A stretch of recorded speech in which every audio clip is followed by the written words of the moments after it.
I'm Dean Newland, and welcome to Leadovation. Reimagine, facilitate, flourish. This podcast is dedicated to the art and science of innovative leadership. Through insightful interviews with industry experts, I bring you cutting-edge strategies and experiences of innovative leadership, helping you think differently, act strategically, and achieve remarkable results. Join me as I provide insights and tools that empower you to make smarter decisions, forge meaningful relationships. Welcome to Leadovation.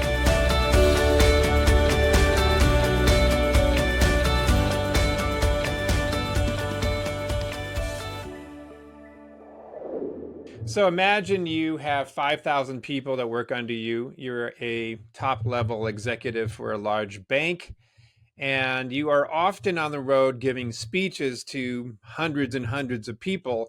And you notice that a lot of these people hang out afterwards and ask you questions like, how do you keep your energy so high? How are you so thin? How do you seem so vivacious? How do you manage all of this responsibility and stress with so much grace?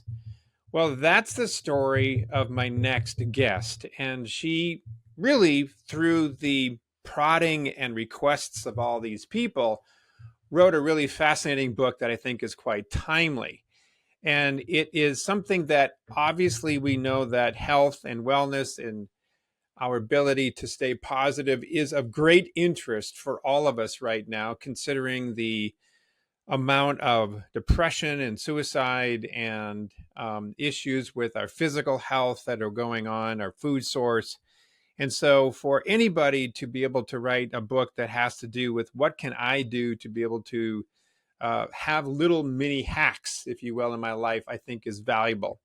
Rebecca is my guest, and she is a former Fortune 50 global executive with a proven track record of leading successful businesses and their turnarounds and scaling new ventures and expanding operations globally. And perhaps most famously, she was asked to lead Citibank California out of a headline-making crisis in late 2008.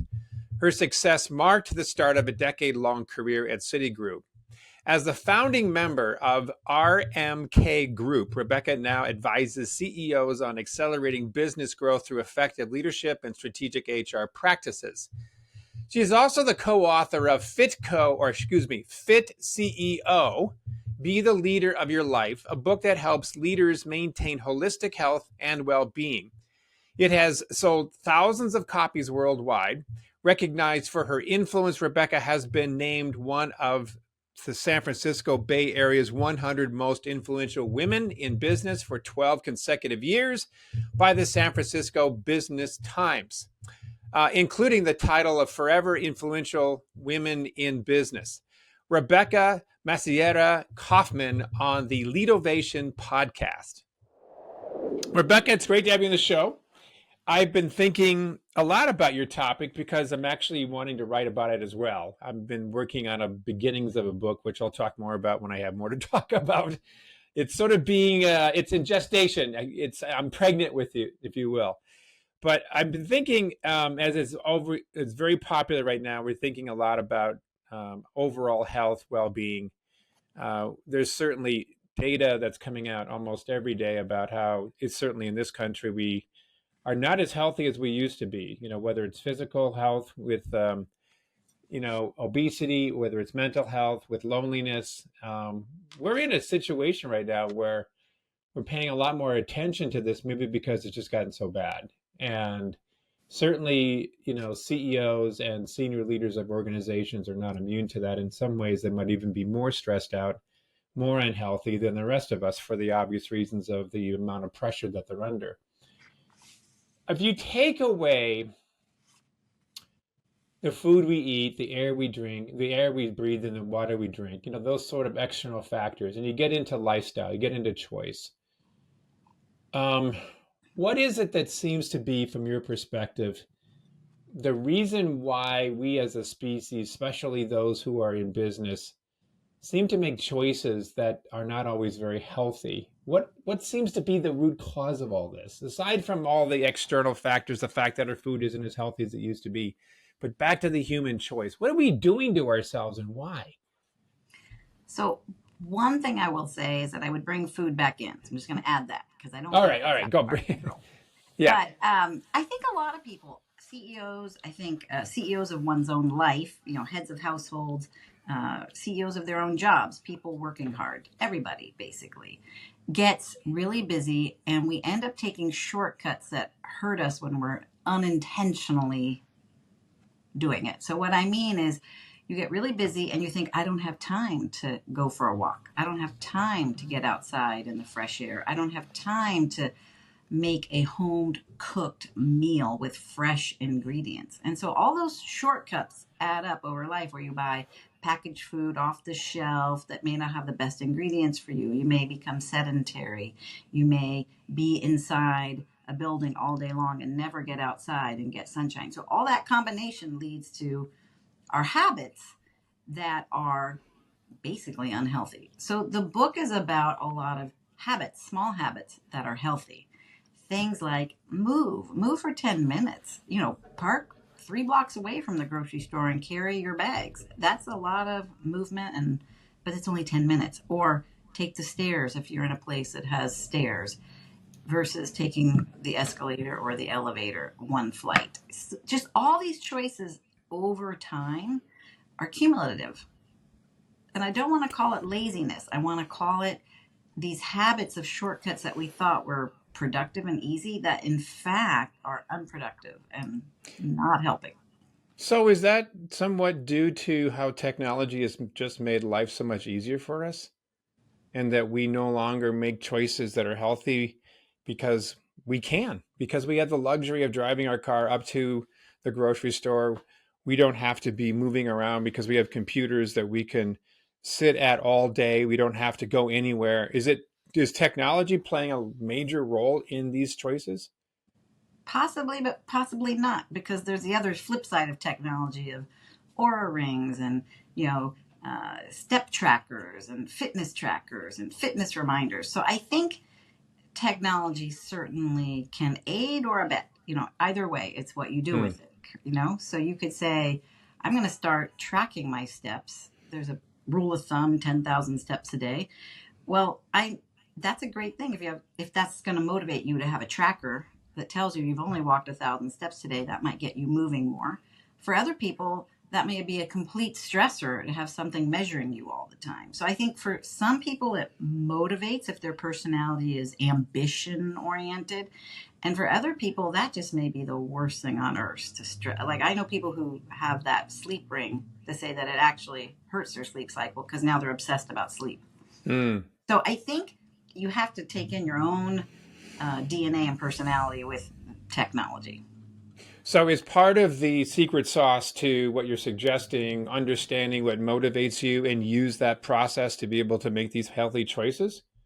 Absolutely. Be you. If you like walking, then walking is the thing you should add more of. If you hate walking, don't add walking. If you like getting on the floor and getting off the floor and are someday going to be a grandparent and want to be able to play on the floor with kids and or going to be a parent and want to be able to play on the floor with kids, then do that. If you like dancing, dance. What we talk about in the book is move.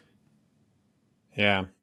Okay, so there's many things that are coming to mind as you're talking, Rebecca. I remember reading a study many years ago that was talking about physical issues that people were not making healthy choices to eradicate. For example, if you just simply stopped smoking, you did more exercise, you got better sleep, you didn't drink as much, you would have a better heart, you'd have better livers, and so forth. And they found that the the stick and the carrot and stick approach just didn't work for a lot of people. In fact, I think the study was saying that even though you knew it could kill you, you would still do it. It was like a really stark way of saying it. But if you were to attach something that you wanted, like for example, you give the story of wanting to spend more time with your grandkids, or you wanted to go on travel and so forth, those positive things were more motivating than the fear of something that was fairly likely. Is that what you've been finding as well? Sure. I'd say it's two things. I think it's having a goal. What do you want? So let's say your goal is, and depending on your age, it is that you want to have children and get on the floor and play and get up and all that, or you want to have grandchildren, same thing. That was one example. Or you want to travel and be able to walk through cobblestone old towns with lots of hills. So that is absolutely helpful to have a motivator. But the key that we talk about in the book is small habits, small steps. Start small. It is overwhelming to say I'm going to start exercise as though I've got this blank space on my calendar and just exercise. So every chapter in the book has a section that says immediate and imperfect action as a tip or get in your body. And they're about 10 minutes, 5 minutes. And we have all of it also in the back of the book. How do you do these things? So that's why I start with take the stairs. You're already going up, take the stairs. Or parking a few blocks away. Or taking a phone call that, let's say, is a 10-minute phone call on your cell phone and walking around the block. Or walking around the floor if you're in an office building, versus sitting all day long. You know, there are studies that show sitting for X number of hours equals a pack of cigarettes. I don't know if I believe it, but I certainly read that sedentary lifestyle is just as hurtful as smoking, which is shocking. But wow. I remember a while back doing some work over at Mayo Clinic and being over in Rochester, and people said, let's go meet, you know. So instead of sitting in their office, we would go for a walk around the campus, and one of us had a little sign that we put over our neck, and it was just sort of laying there on our chest, and said, meeting in progress, please do not interrupt. So we would be walking around, and always the concern was somebody would come up and say, hey, how are you? We want to talk about this and that and the other thing. But by having this little placard on our chest, that meant that we were in a meeting, but we were in a meeting while walking. And I actually loved it. I loved that, being able to just get up and move. And it changed the quality of the conversation as well. I can't quite put my finger on it, but it really did. I think that's a great idea. And I used to do walking interviews. Some of my best hires, you know, people come in and they're sitting across the desk from you. It's a very intense environment. Someone you've never met before in your life, and you're across the table from each other, looking into each other's eyes or not, and a piece of paper, and you're interviewing them. That might feel like the Inquisition. So different to go for a walk, because you're side by side chatting, and you're not grilling them face to face. You're saying, hey, tell me about this. I have made my best hires sometimes on those walking interviews. Well, it does. It's an interesting thing you bring that up, because in those across the table kinds of interviews, there's already a hierarchy established. It's your desk. I'm behind it. Who's got more power? You do or me? I mean, it's all that sort of stuff that's already baked into just the physicality of where we are relative to the other person. But when you're walking with somebody, you're shoulder to shoulder, and think of the metaphor of being shoulder to shoulder, right? We're on equal plane when we are literally on equal plane. When you think about the geometry of us walking together, I think that's a great idea.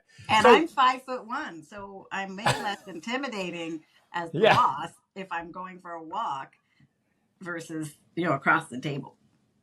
You know, I heard this story, like we were many, many years ago, we got on, I think one of the Air Force One that used to be housed over at the Museum of Flight in Seattle, right on Boeing Field. And we'd go in and tour it. And this is where I think Lyndon Johnson, our president at the time, was the one that had used that particular Air Force One more than any other president.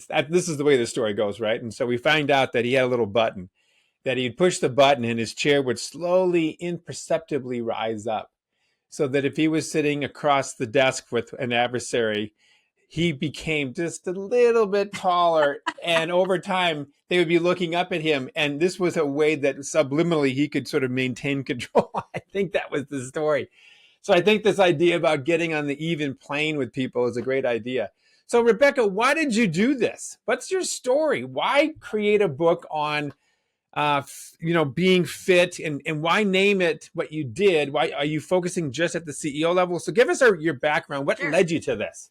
So the book, FitCEO, Be the Leader of Your Life, is about thinking of yourself as the CEO of your house, your job, your life.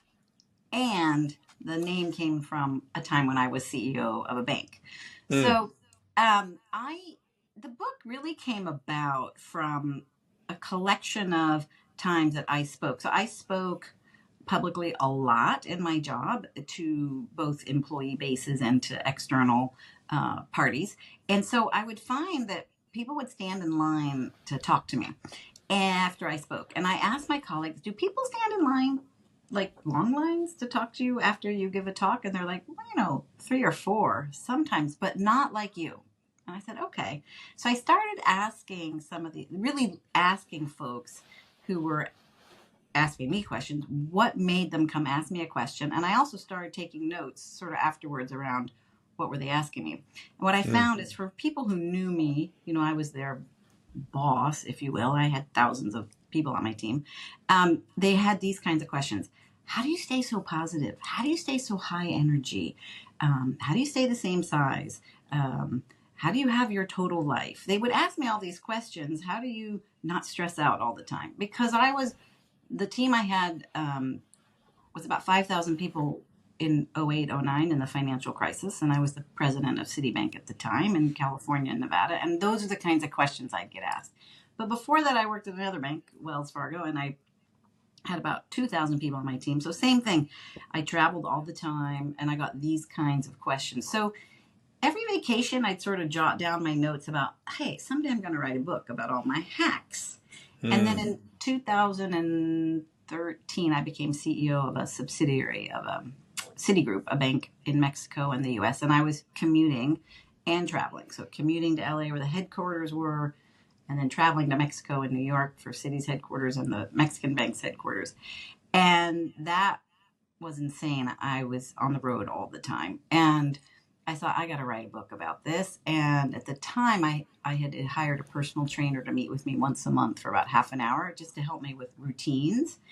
And her name's Lillian So, my co-author. And I said, hey, someday I'm writing a book because we mind melded. Would you like to be my co-author? And she said, sure. No one's ever asked me to write a book with them. So that's how it came about. And you get both of our voices. You get my leadership lessons and you get her get in your body, pen to paper, sort of immediate exercises mentally or physically that you can do to instill that concept. So when you say CEO, you don't mean that in a literal title of a large organization, executive officer. You mean CEO of your life, really. That's what you're Yes. describing, whether that Yes, be at work, whether it be at home, in a relationship, what have you. I got it. exactly. You And by the way, if mentioned, you are a CEO, power to you, it will help you. But everyone got else, it. everyone else will get um, a great use out of it. And it's a way to empower yourself. Think of yourself as the CEO of your life. Certainly. Yes. You mentioned the travel and Mexico and the subsidiary. I believe your husband you had mentioned is from where again? He's Portuguese.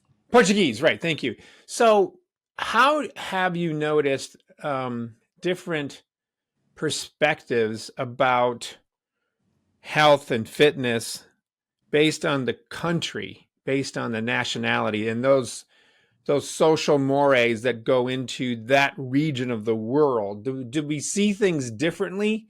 And if so, are there some ubiquitous things that carry forward in no matter what country? But some countries just don't see fitness that way. Don't they value it that way, or they value it more than we do? What have you noticed around this topic, but on a global scope?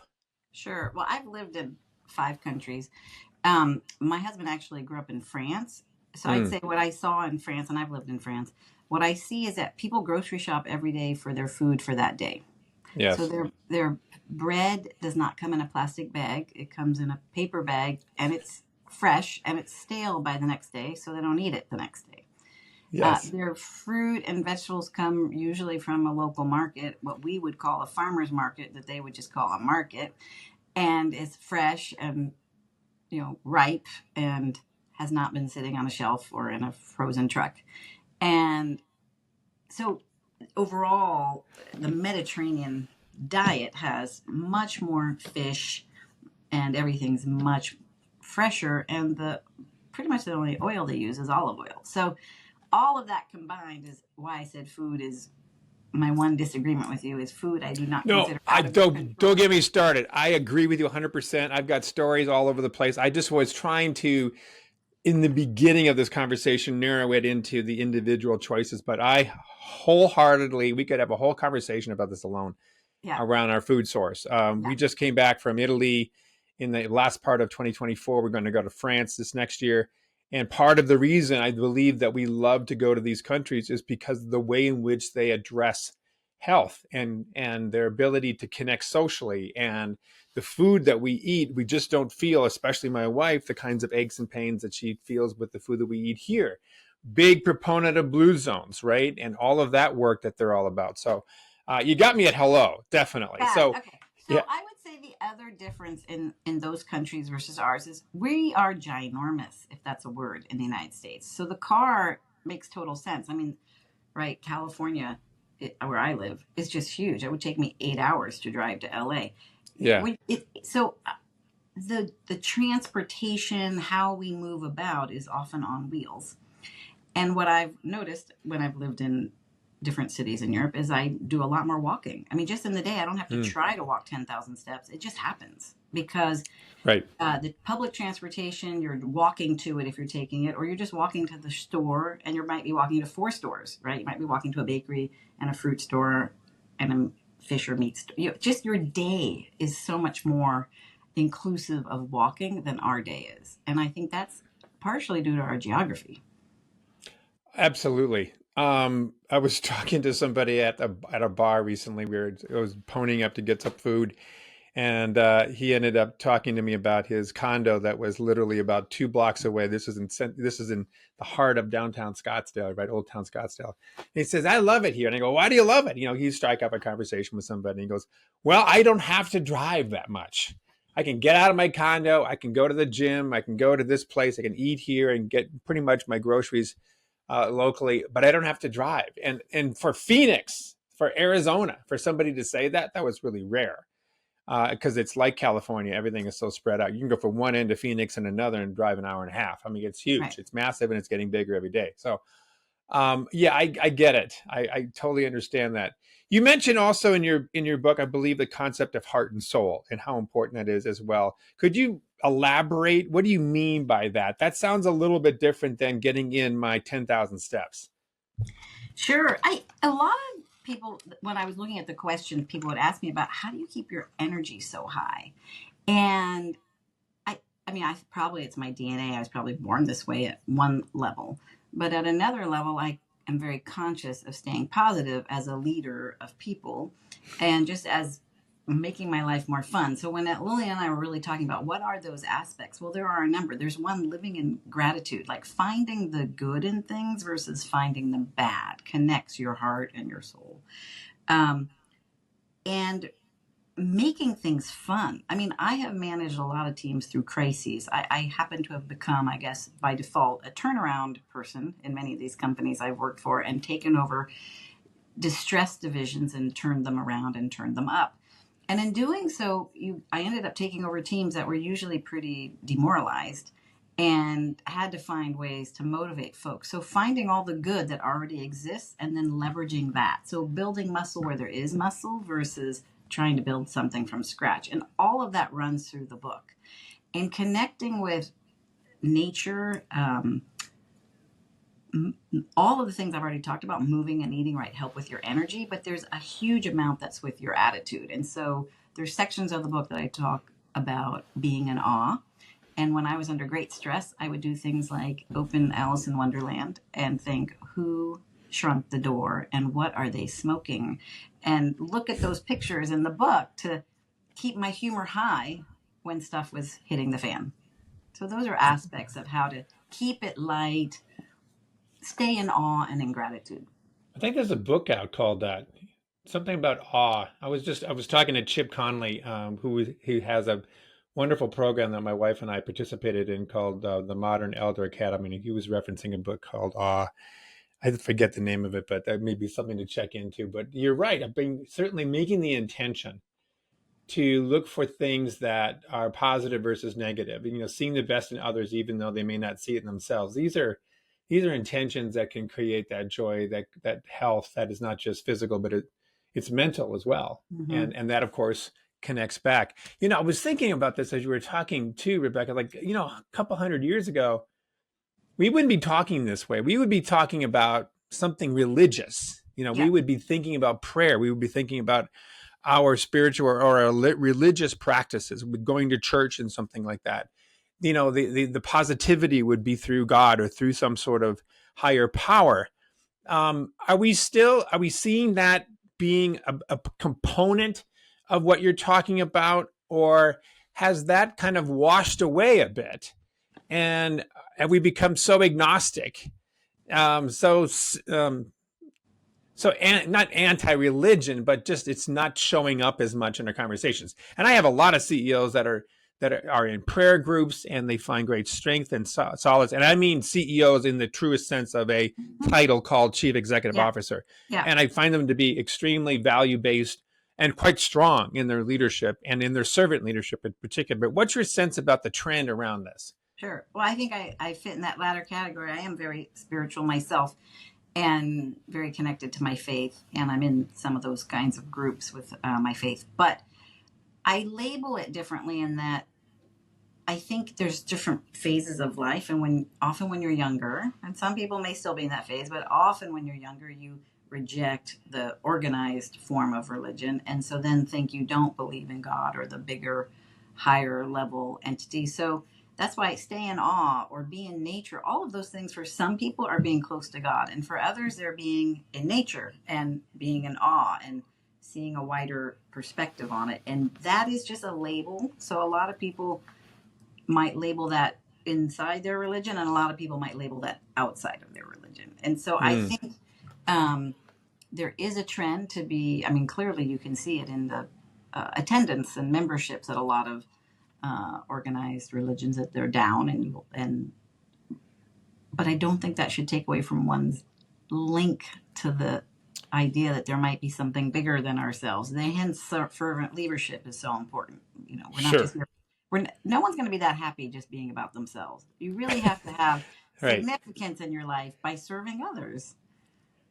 You mentioned the different ages just recently. It makes me think this last weekend I was playing pickleball, which I've gotten into. I didn't think could be that hard. What's the big deal, right? You played tennis as a kid and thought pickleball was sort of an old person sport. I don't want to do it.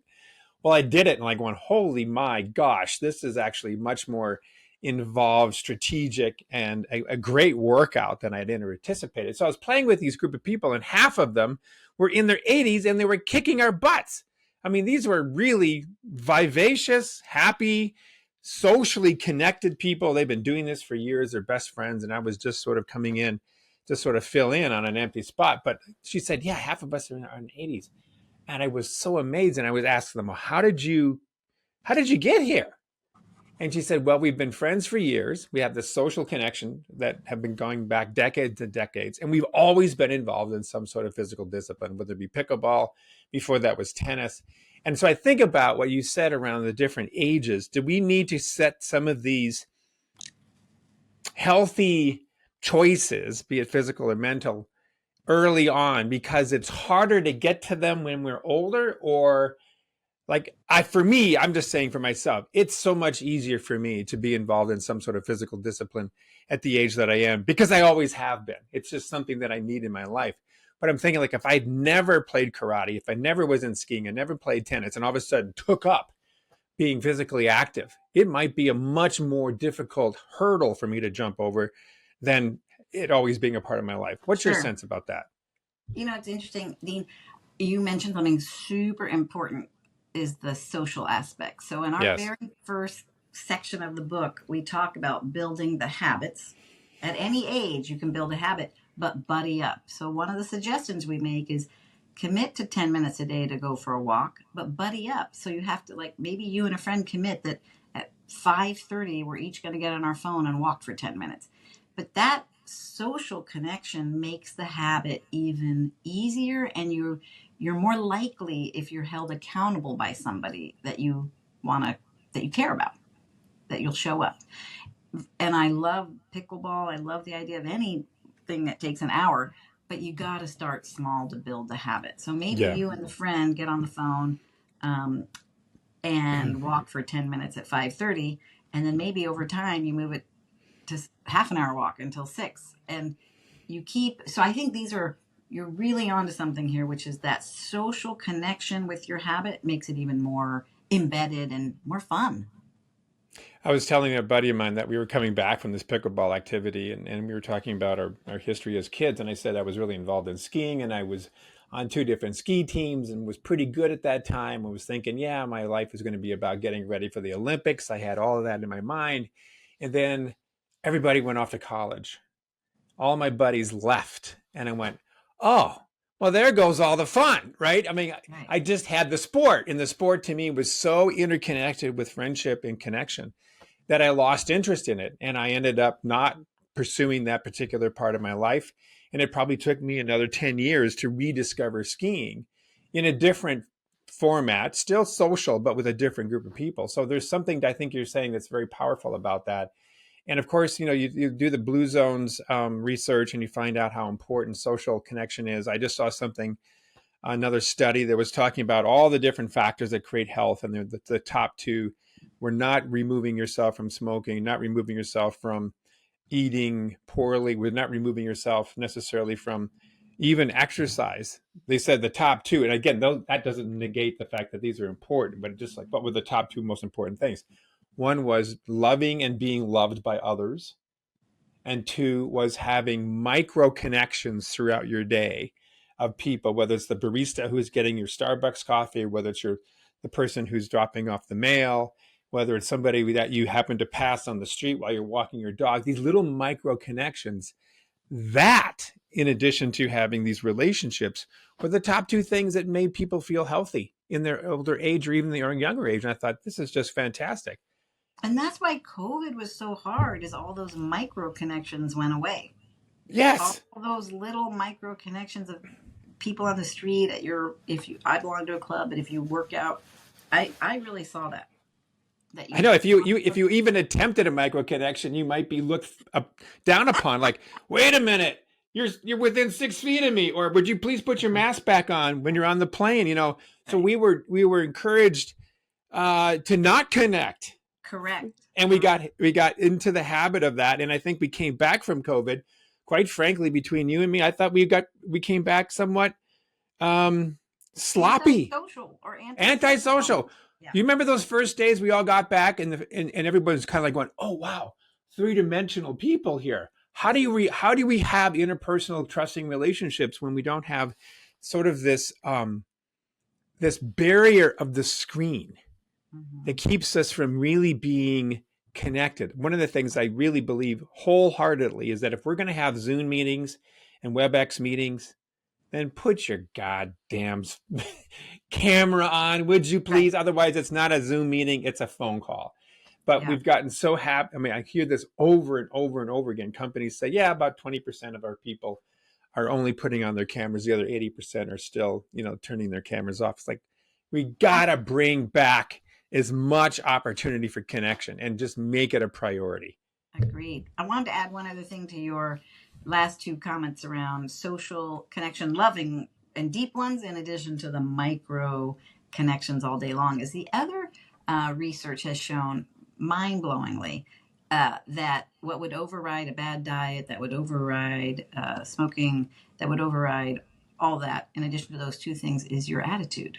Having Yes. a positive, optimistic outlook versus a negative, pessimistic outlook. And so I think part of what we talk about in the book is just like, how do you rest and recover and step back and reset so you're feeling slammed. So there's a lot of there's chapters in the book about managing crises and managing stress and how do you do that. And so it's a great time to practice. You can feel like you're under attack and you want to flee and get very negative, or you can say, okay, I'm going to take a break here, step back, take a wider angle lens and look at it, and what can I do positively to impact this? And I think these are other lessons throughout the book that will help longevity. But by the way, they help you in business or at home or with your Yeah. kids or Yeah. with a friend, and particularly just having tools to get out of the stress. And it's like, I want to make this point to people who are listening on this, because, and I'm not saying that you're saying this at all. I'm just saying that I want to call this out, that depression's a real thing. And it has there's parts of it that could be very much chemical imbalance within our systems. And of course, the attitudes and everything that we're going through and the diet that we're eating and the lack of being in a physical activity only adds to that. And so simply to say, oh, come on, buck up, get a better attitude and go out there and make your day, go for it, live with passion, Tony Robbins, right? Bam, bam, bam, bam. It's sort of like, it's a little demeaning to those people who are like going, I get it, Dean, I get it, Rebecca, you're right, but I'm still depressed and I'm stuck and I am in shackles around whatever I'm feeling. And there's no great video right now that's going to pull me out. There's no great book that's going to pull me out. I am going through what I'm going through. And I just want to acknowledge that that's a real thing. And willpower to move through it is not necessarily always enough. It's probably Yeah. a lot of little things that add up to it. And who knows? I'm not saying that I'm And by the way, if you are down or depressed, that's fine too, because if you don't have the down moments, you have no idea what the up moments are anyway. Absolutely. Absolutely.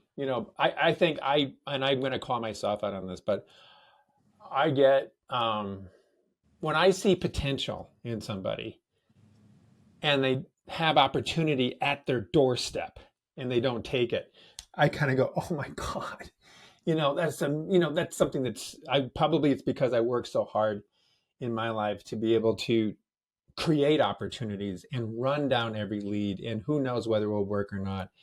And sort of, creating things out of thin air and have done okay with that. So I think that I have to beware that I can sometimes get that attitude of, it's just a willpower thing. It's just you deciding to be positive, and that's all it takes. And I just want to call it out for you, for me, and everybody out there, that all this is right on. I think you're on the right thing, but it might require that one of us on this call needs to get some external help. We need a therapist. We need somebody who can really work us through some of these traumas, be it they recent or they might be long-standing, calcified scar tissue, emotional scar tissue that we just cannot break free from. And that's real. Very, very real. And I grew up with two psychiatrists, so we could talk about this all day long. I bet you do. Well, I have a therapist background, mother, and my brother's also in the field, so we're not too far away. We just kind of practice it in slightly different ways. Rebecca, you're really onto something here, and I really encourage people to read your book. Can you share a little bit more about how to connect with you, more about the book, and any other thing that you're up to? Because I know you do a lot of podcasts. I know you're a speaker, but how can somebody who hears you today say, I want to follow her? Great. So two ways. So the book, one word, FitCEO, Be the Leader of Your Life. You can get on Amazon or at any local bookstore and they'll order it for you. And then I have a website, rmkgroupllc.com.